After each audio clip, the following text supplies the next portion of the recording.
Imamat 8 ayat 7 sampai dengan 8.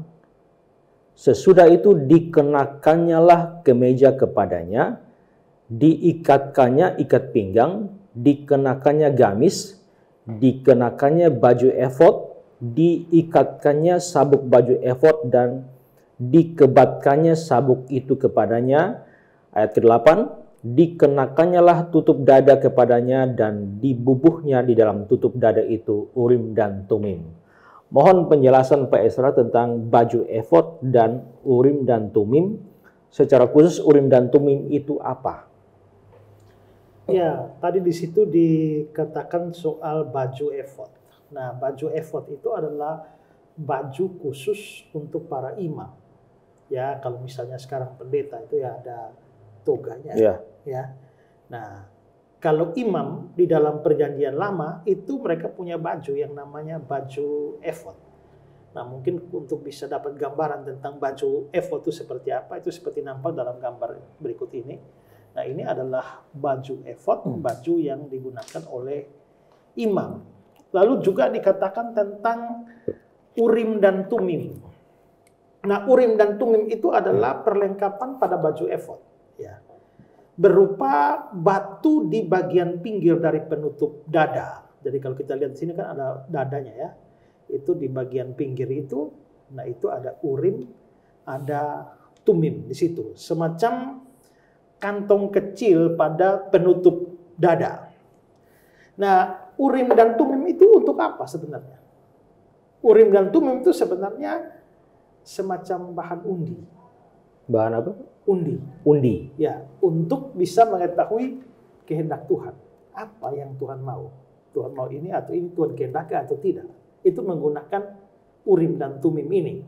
Ya, kalau kita lihat di dalam Bilangan 27 misalnya, ayat 21. Dia harus berdiri depan Imam Eleazar supaya Eleazar menanyakan keputusan Urim bagi dia. Di hadapan Tuhan. Keputusan Urim. Esra 2 ayat 63. Dan tentang mereka diputuskan oleh kepala daerah bahwa mereka tidak boleh makan dari persembahan Maha Kudus sampai ada seorang imam bertindak dengan memegang Urim Tumim. 1 Samuel 14 ayat 41. Jadi jelaslah itu ada padaku atau pada anakku Yonatan, ya Tuhan Allah Israel, tunjukkanlah kiranya Urim. Tapi jika kesalahan itu ada pada umatmu Israel, tunjukkanlah Tumim. Jadi Urim dan Tumim itu bisa dianggap sebagai semacam alat yang dipakai untuk mengundi, untuk mengetahui kehendak Tuhan. Ya. Nah, bagaimana cara penggunaannya? Ada yang mengatakan bahwa Urim dan Tumim itu sebenarnya terdiri dari 3 buah batu. Ya, 3 buah batu. Masing-masing Urim dan Tumim itu masing-masing 3. Tidak. Ada 3 buah batu. 1 bertuliskan Urim, 1 bertuliskan Tumim, lalu 1 tidak ada tulisan apa-apa. Tidak ada tulisan. Ya, Oke. Tidak ada tulisan apa-apa. Nah, ini kira-kira kalau batunya Urim Tumim itu seperti gambar ini ya. Itu ada Urim Tumim. Nah, apabila orang mau mencari kehendak Tuhan pada imam misalnya, imam di kantong itu dia akan mengeluarkan batu itu secara acak. Ya. Dia akan mengeluarkan batu itu apabila batu yang terambil itu adalah Tumim, ya, maka itu berasal dari kata kalau dia Urim itu dia berasal dari kata arar yang artinya mengutuk. Mengutuk. Artinya kalau sampai Urim yang keluar itu artinya mengutuk artinya Tuhan tidak setuju. Ya. Artinya imam itu akan mengambil dari saku itu. Ya. Apapun yang keluar itulah yang menjadi keputusan Tuhan. Jadi ini saya mau kira-kira saya mau kuliah atau lanjut kuliah atau tidak. Nah, begitu ditarik yang keluar adalah Urim, ya maka Urim itu artinya negatif. Berarti Tuhan tidak menghendaki. Tapi apabila dia menarik yang keluar adalah Tumim, Tumim itu dari kata tamam yang artinya sempurna. Sehingga kalau Tumim yang keluar artinya Tuhan setuju. Positif.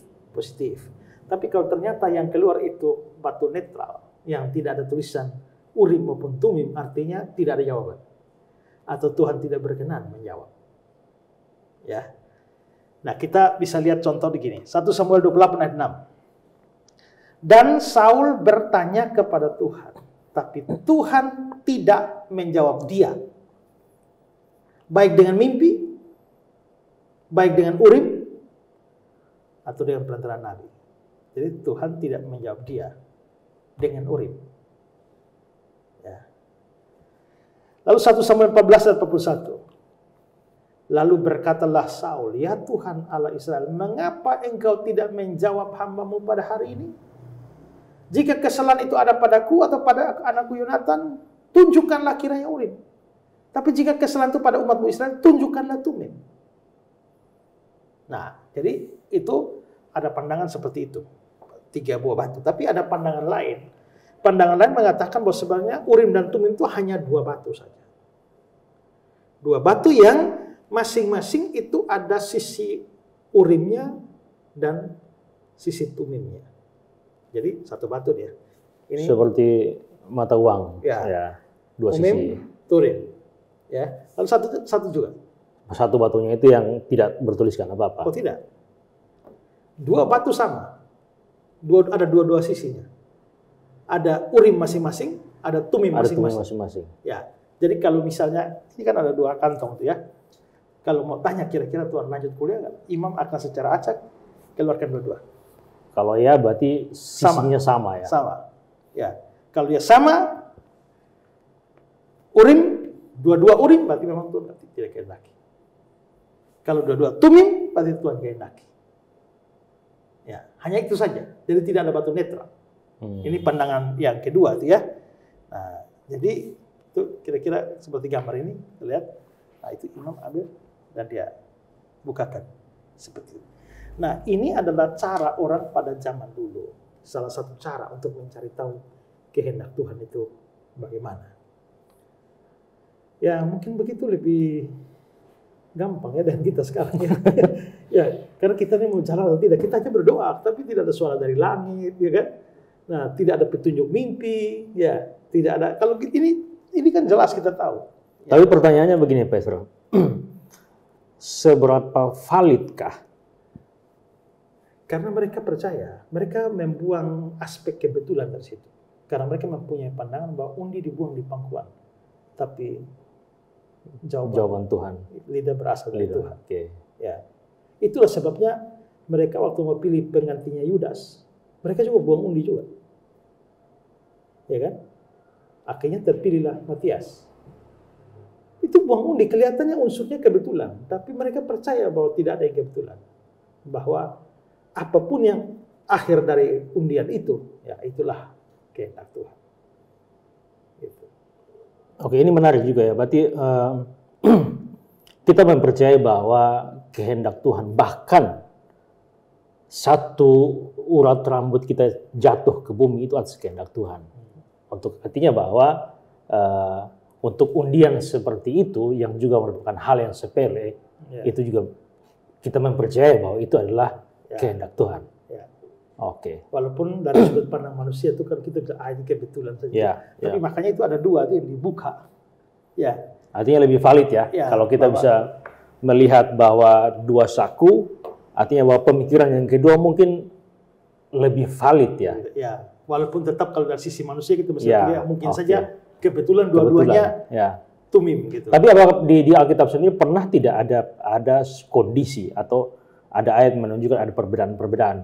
Tidak ada sama sekali. Tidak ada. Ya, itu hanya dalam teori kemungkinan saja. Teori kemungkinan. Ya, tapi dalam faktanya tidak ada. Ya.